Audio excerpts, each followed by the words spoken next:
तो हेलो दोस्तों, एक बार फिर से आप सभी लोगों का स्वागत है आपके अपने YouTube channel math by Ram Jato. दोस्तों हमारा टॉपिक चल रहा है दोस्तों फायरमैन और फायर ऑफिसर के लिए जो एवरेज टॉपिक चल रहा था उसके क्वेश्चन में आपको करा रहा हूँ। सुबह भी क्लास ली थी, एवरेज की ली थी फायर और फायर ऑफिसर के लिए। देखिए पहला क्वेश्चन आज का शाम की क्लास है। ये क्या है पहला क्वेश्चन कि 17वीं पारी में एक खिलाड़ी 17वीं पारी में 85 रन बनाता है। कितने? 17वीं पारी में 85 रन बनाए, जिसके कारण उसके औसत में कितने की वृद्धि हुई? 3 रन की वृद्धि हो गई उसके औसत में। तो 16वीं पारी के बाद उसका औसत कितना होगा? हमसे 16वीं पारी के बाद कितना औसत पूछ रहा है। तो 16वीं पारी से 16वीं पारी जब तक खेल रही थी उसने, तो उसका औसत कुछ तो कुछ होगा। तो औसत ज्ञात करने के लिए हमें कुल रनों की आवश्यकता होगी। कुल रनों की आवश्यकता ज्ञात कैसे करेंगे? तो 16वीं पारी इंटू जो औसत है उसको हम गुणा कर देंगे। ठीक है, तो गुणा करेंगे तो दोस्तों हमारे पास पहले का औसत है वो एक्स है, हमें पता नहीं है क्या था। ठीक है, एक्स मान लिया हमने। उसके बाद में अब जो रन, ये रन ऐड होंगे जो 85 उसने बनाया है। 85 बना दिए थे, लेकिन ये बनाए कौन सी पारी में थे? 17वीं पारी में। तो यहाँ पर 17वीं पारी का हम भाग देंगे तो इसका औसत निकलेगा। लेकिन वो उसमें क्या हो रहा है? 3 रन की वृद्धि हो रही है। माना पिछला जो औसत था हमने एक्स माना था, इसमें कितने की वृद्धि हो रही है? 3 की। तो 3 प्लस कर दे। ठीक है, अब देखिए दोस्तों यहाँ पर हम कैसे करेंगे इस क्वेश्चन को। इस 16x, ये इसको इससे गुणा कर दो तो 16x प्लस 85 बराबर 70x प्लस 17x प्लस 17×51 51। दोस्तों इस तरह इसको हम करेंगे। आगे देखिए कैसे होगा। 16x से 17x माइनस करेंगे तो 1x बचेगा, यहाँ x रख दिया हमने। अब 80 बराबर x का मान हमें ज्ञात करना, डायरेक्ट करते हैं दोस्तों। तो x बराबर क्या होगा? 1x बच रहा है ना अपने पास, तो x बराबर 85 माइनस ये यहाँ माइनस हो जाएगा क्योंकि यहाँ प्लस का है, तो बराबर के इधर आएगा तो ये माइनस का हो जाएगा, तो ये 51। तो दोस्तों अब अपने पास क्या बचा कितना? 34। 4, 5 में से 1 गया 4 और 8 में से 5 गए 3, तो 34। लेकिन 17वीं पारी के बाद, 17वीं पारी तक तो कितना था? 34। ठीक है, एक्स का मान 34 आ गया। लेकिन अब वो पूछ रहा है 17वीं पारी के बाद तो 3 रन की वृद्धि हो जाती है, तो 34 प्लस 3 तो 37। ये अपना नया औसत आ जाएगा 17वीं पारी के बाद में। ठीक है, आगे देखिए अगला क्वेश्चन। क्वेश्चन ये दोस्तों, अगला क्वेश्चन ये है कि किसी कक्षा में पास विद्यार्थियों का औसत, जो पास हुए थे उनका औसत है। कितना है?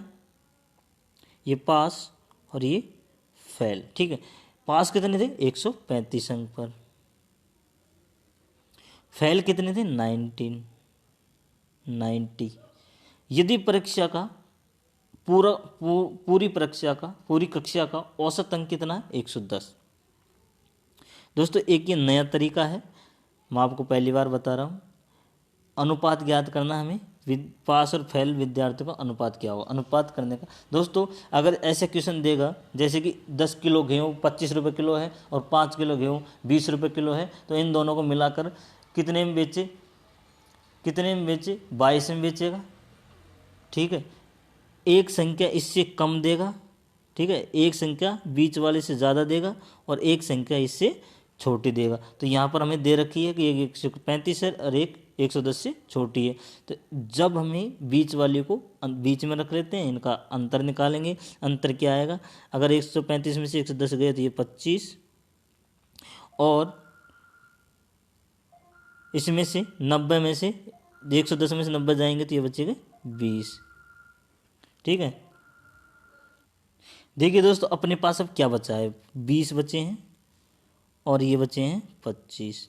इनका अनुपात 5 से जाएगा ये 4 बार और ये जाएगा 5 बार, तो इनका अनुपात आएगा 4:5 में ये विद्यार्थी होंगे। ठीक है, अगला क्वेश्चन देखिए।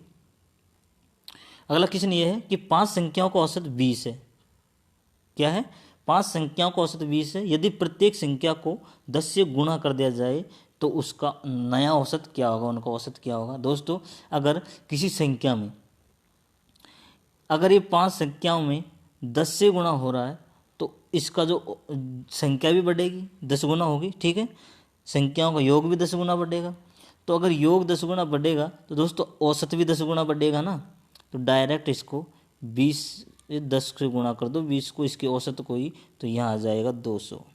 जब नया औसत आएगा ये होगा 200, ठीक है। क्योंकि ये संख्या भी 10 गुना होगी, इनका योग आएगा वो भी 10 गुना होगा। सुनो, अगर उनका योग भी 10 गुना होगा तो दोस्तों औसत है, ये बात वही है कि अगर संख्या 10 गुना होगी तो इसका औसत भी 10 गुना होगा, औसत 10 गुना होगा तो अपने पास आएगा 200, ठीक है। आगे देखिए, अगर वीडियो अच्छा लग रहा हो, क्लास अच्छी लग रही हो तो लाइक और शेयर जरूर कर देना दोस्तों, और ये लाल वाले बटन को सब्सक्राइब जरूर कर देना, नोटिफिकेशन ऑन कर लेना।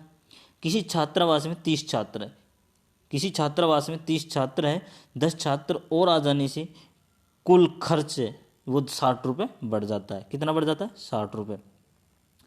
प्रति व्यक्ति खर्च 1 रुपये कम हो जाता है, प्रतिवर्ती खर्च 1 रुपये कम हो जाता है। यहाँ देखिए दोस्तों, छात्र कितने थे?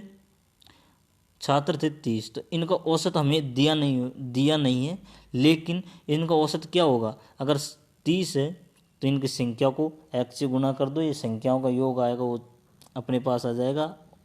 माना औसत x मान लिया, 30 को अगर अपन औसत से गुना करेंगे तो दोस्तों उसका योग आ जाएगा, लेकिन हमें 30x आ गया अपने पास करने पर।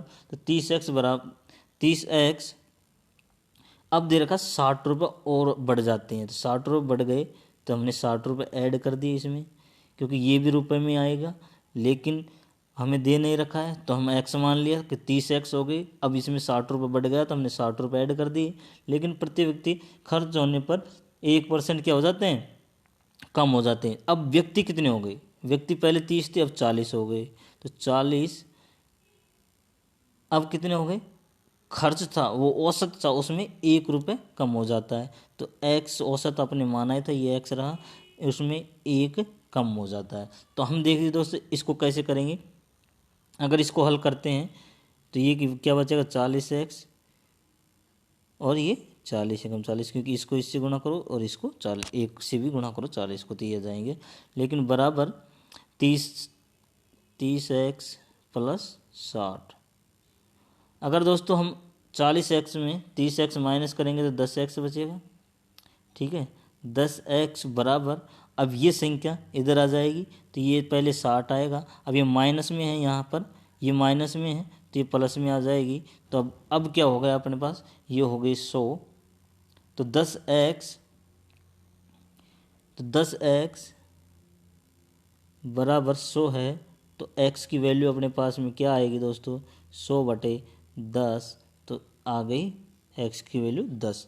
दोस्तों हमारे पास 10x की वैल्यू आई है, लेकिन वो पूछ रहा था कि छात्रावास के पिछले माह का बताइए, औसत बताना, पिछले माह का औसत। पिछले माह का छात्र कितने थे? 30। औसत अपने पास क्या था? 30x। हमें x की वैल्यू पता चल गई दोस्तों, x की वैल्यू पता चल गई क्या है?